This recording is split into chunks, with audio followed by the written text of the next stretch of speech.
Hello everyone. So the next module is flexibility matrix method. It is just like the previous method, that is stiffness matrix method. Okay.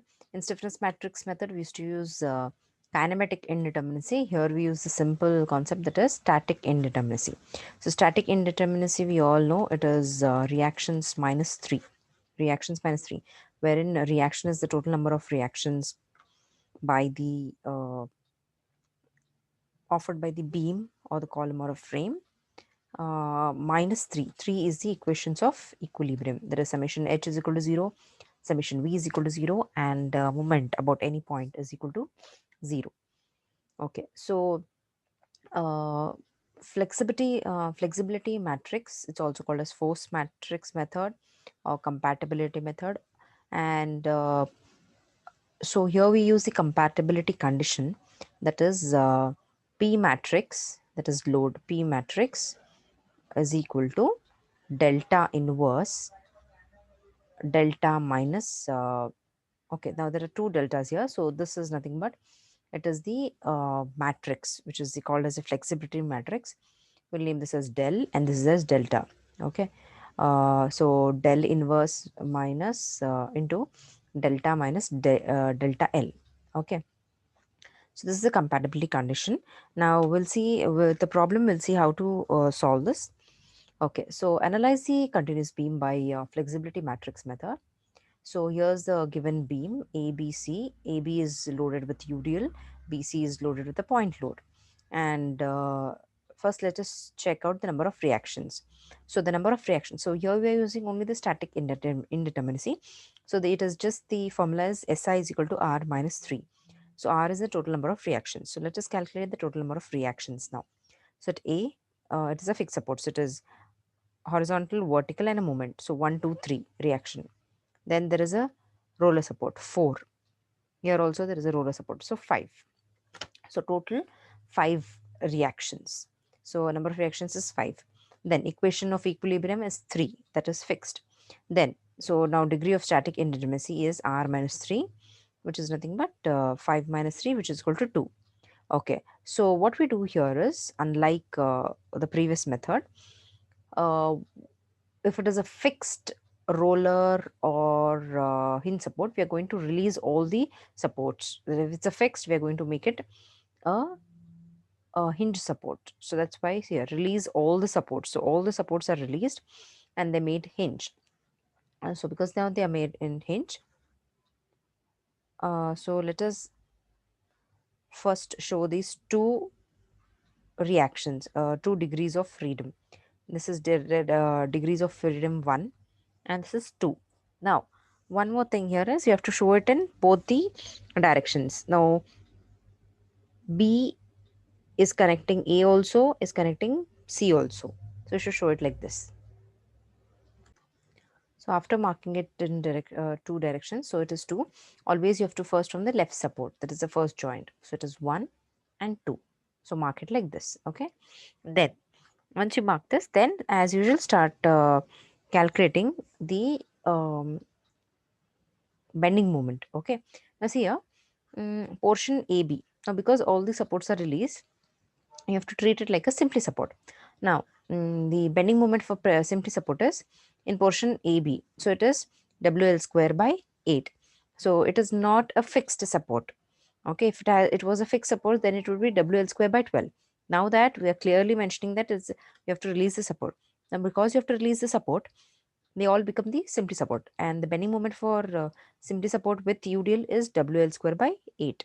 So that's how first write WL square by 8, that is 120 kilonewton meter. Then portion BC.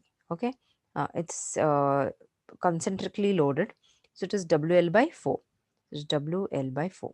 Okay, portion BC. All right, next the continuous beam for the release structure has two simply support beams. So we're going to split it into AB and BC. Now that's how we'll write this as, when we split this into two, so AB becomes A dash B dash, and the other portion becomes B dash C dash with M over EI diagram. So we'll draw the M over EI diagram. So M over EI diagram is basically it's a moment bending moment diagram only, but it will, you have to divide the numerator with ei. That's why it's called as m indicates moment divided by ei means it is the uh, you have to divide the numerator with ei value. That's how. Now you can see here, I'm just drawing the bending moment first. So bending moment is WL square by 8. So that is 120. So 120 is kilonewton meter. So 120 is the bending moment.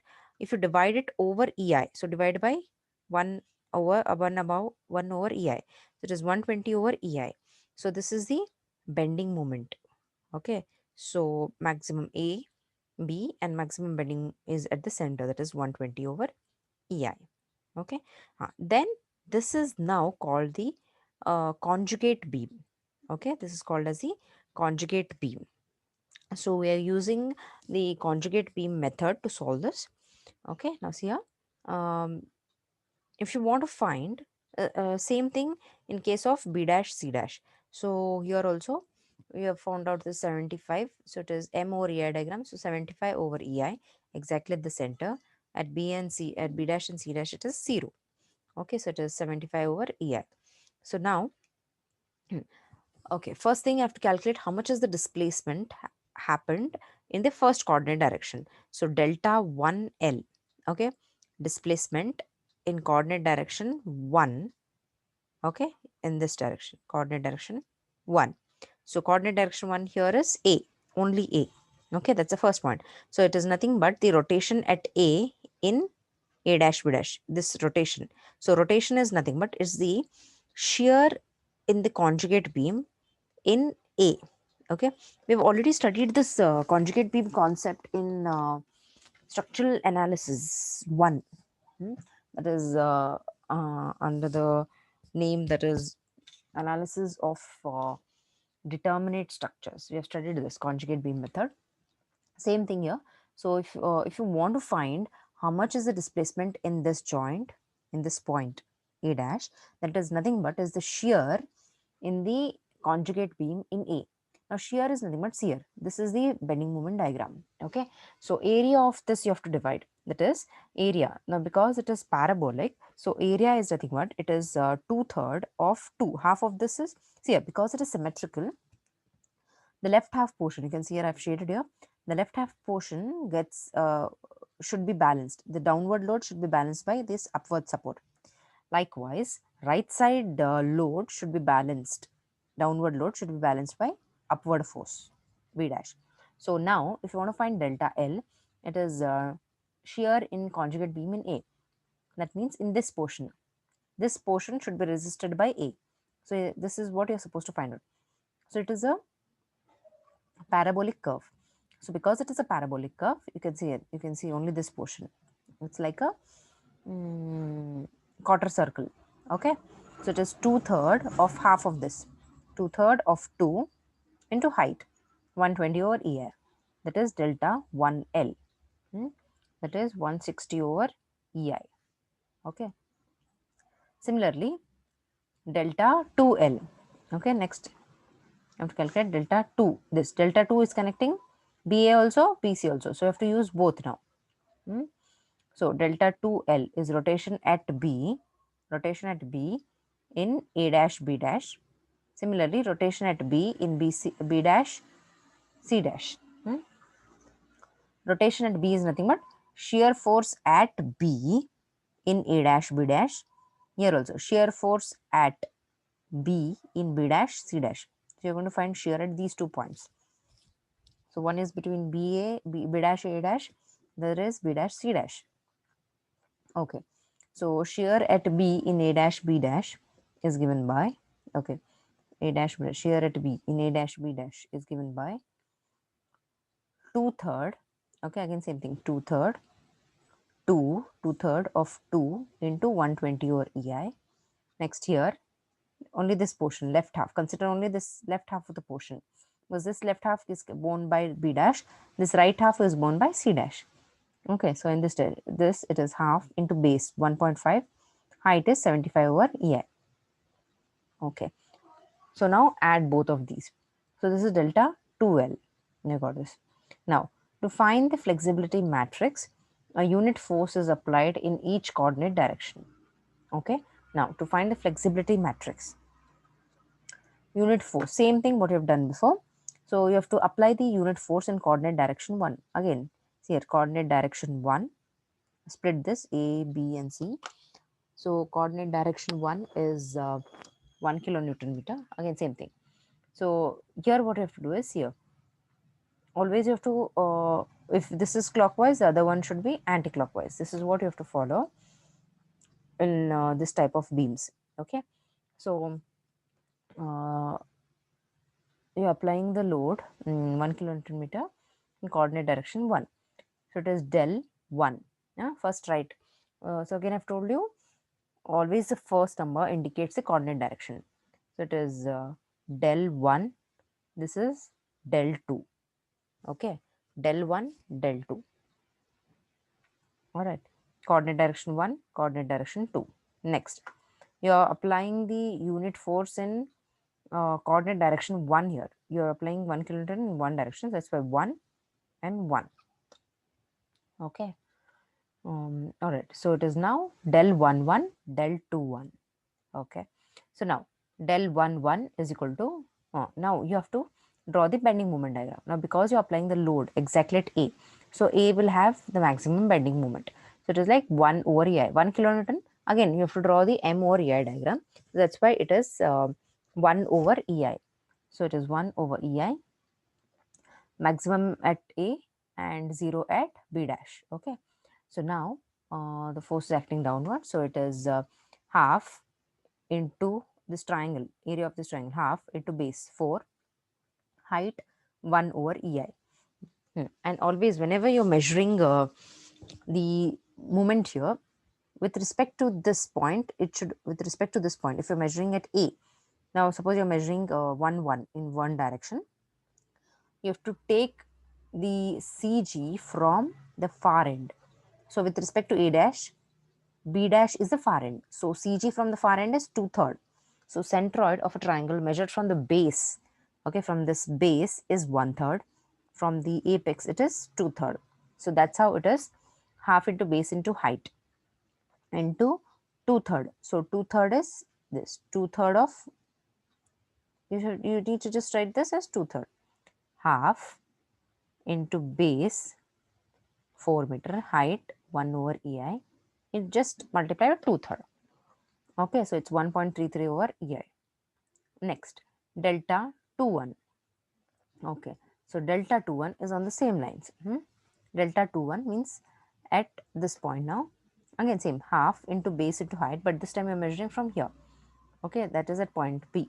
So with respect to point B dash, A dash is far. So A dash, from here you should measure. So it is from the base, that is 1/3. Okay, so when you multiply, it is 0.67. Similarly, calculate for the second direction, that is apply unit force or load in coordinate direction 2. Okay, so in coordinate direction 2, again same thing, you have to apply the force here now, second direction. So if I apply the force in second direction, maximum it will have in B dash, it will have 1 over EI. In this span also it is 1 over EI, and it is 0 at A dash, 0 at C dash.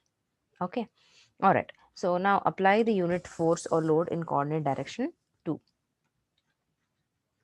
Okay, so it is now delta. Okay, this is del.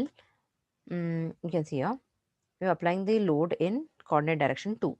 So first, as usual, write this as del 1, del 2.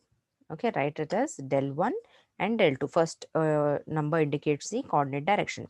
Now you are applying the unit load in, or the moment in 2 coordinate directions. So it is 2 and this is also 2.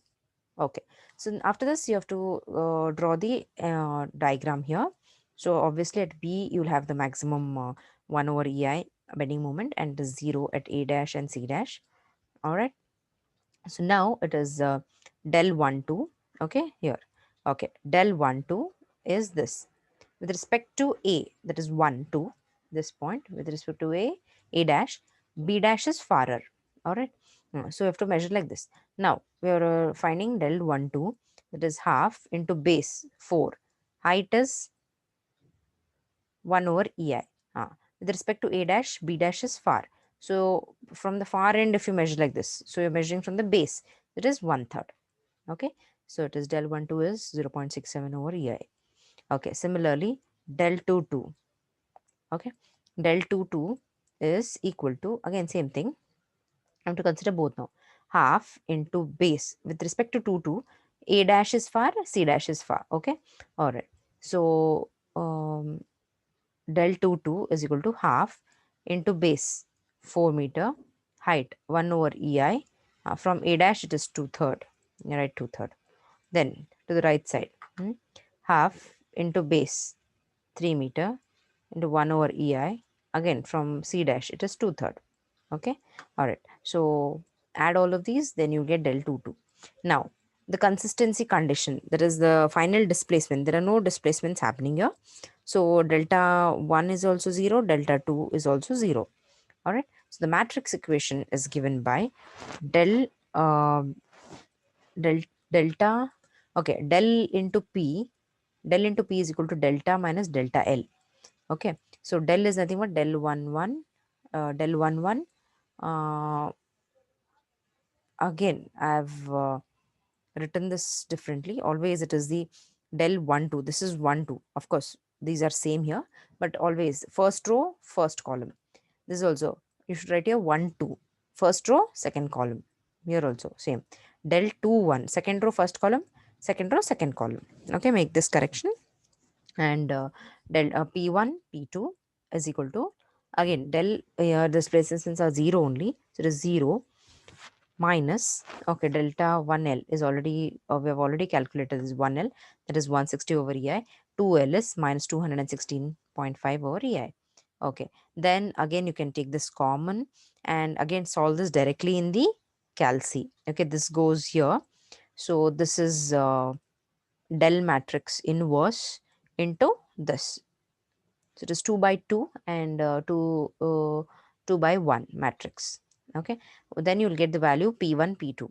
So P1 P2, again be careful with the signs here. All right, so P1 and P2, so it is 85 first coordinate direction 85.94 and second coordinate direction 68.2. Okay, all right. So once you find this, then draw the bending moment diagram. Okay, initially I found out this bending moment here, free bending moment 120 and 75. Then these are the end moments, that is 85 and 68. And finally join this for the 0 point. All right. Okay. All right. That's all for today. Thank you.